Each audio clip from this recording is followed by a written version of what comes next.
તો વાવ થરાદ જિલ્લામાં પ્રથમવાર રાજ્યકક્ષાની પ્રજાસત્તાક પર્વની ઉજવણી થવા જઈ રહી છે, ત્યારે આ અવસરને યાદગાર બનાવવા તંત્ર પણ સક્રિય બન્યું છે। ત્યારે સમગ્ર જિલ્લો દેશભક્તિના રંગે રંગાઈ ગયો છે। ઉલ્લેખનીય છે કે આઈજીની અધ્યક્ષતામાં પરેડનું રિહર્સલ પણ યોજાયું હતું। તો વિધાનસભા અધ્યક્ષની હાજરીમાં આઇકોનિક રોડ પર દેશભક્તિથી ઓતપ્રોત ફ્લેગ માર્ચનું આયોજન કરવામાં આવ્યું હતું।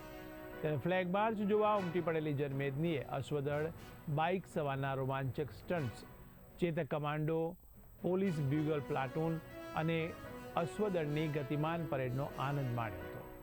તિરંગા સાથેની શિસ્તબદ્ધ કૂચ અને કડક કાયદા વ્યવસ્થાની ઝલકથી રાષ્ટ્રપ્રેમની ભાવનામાં વધારો થયો છે।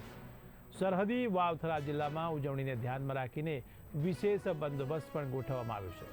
ત્યારે પોલીસ તંત્ર સતત એક્ટિવ રહીને કાર્યક્રમોને સફળ બનાવવામાં પ્રયત્નશીલ છે।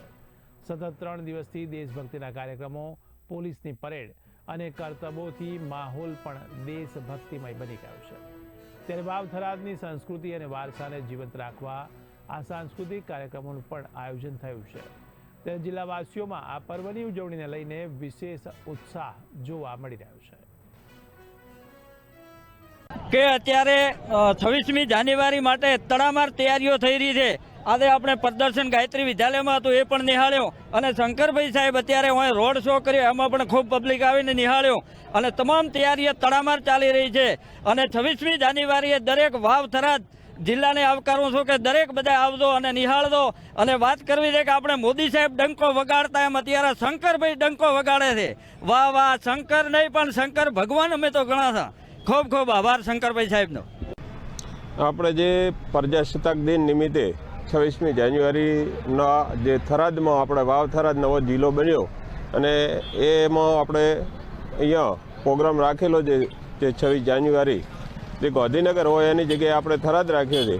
તો આપણું મજબૂત નેતૃત્વ છે, અને બાકી લોકોનો સ્વયંભૂ ખૂબ ઉત્સાહ છે। અત્યારે દિવાળી જેવો માહોલ છે। અલગ અલગ આપણી ઘરની પોતાની દુકાનો ઉપર પણ શણગાર કર્યો છે, જે શણગાર્યું છે લાઇટો, અને બાકીનું રાત્રે આપણે જોઈએ તો અમદાવાદથી પણ સારી આપણું થરાદ નગરી લાગે છે। એટલે માણસોનો સ્વયંભૂ ખૂબ ઉત્સાહ છે।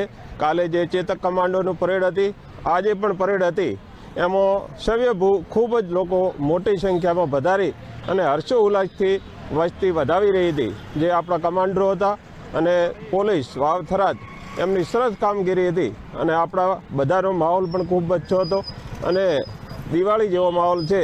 એટલે ખૂબ ખૂબ આપણો મજબૂત નેતૃત્વ છે, એમનો આભાર માનનીય મુખ્યમંત્રી। સૌપ્રથમ તો ગૌરવની વાત એ છે કે થોડાક જ મહિના પહેલાં, એટલે કે 2 મહિના પહેલાં વાવ થરાદ જિલ્લાની નિમણૂક થઈ, એટલે જાહેરાત થઈ। એ વખતે થરાદવાસીઓ ખૂબ ઉત્સાહિત હતા, પણ સાથે સાથે જ્યારે રાજ્ય કક્ષા લેવલની જ્યારે આવી રીતે ભવ્ય જો ઉજવણી થતી હોય, મારા ખ્યાલે જો માનવામાં આવે તો આજનો જે આ પ્રોગ્રામ હતો ગુજરાતના ઇતિહાસની અંદર શાયદ પહેલો હશે કે આટલી ભવ્ય તૈયારી સાથે બ્લેક કમાન્ડો, અનેક જે કમાન્ડોની ફોર્સો જે છે આજે પ્રસ્તુત થઈ, અને આ સમગ્ર પંથકની અંદર એક નવું વાતાવરણ ઊભું કર્યું કે ખરેખર દેશભક્તિ માટે આવનાર સમયની અંદર શું કરવું જોઈએ, એ ખૂબ સુંદર રીતે આ દાખલો આપેલો છે।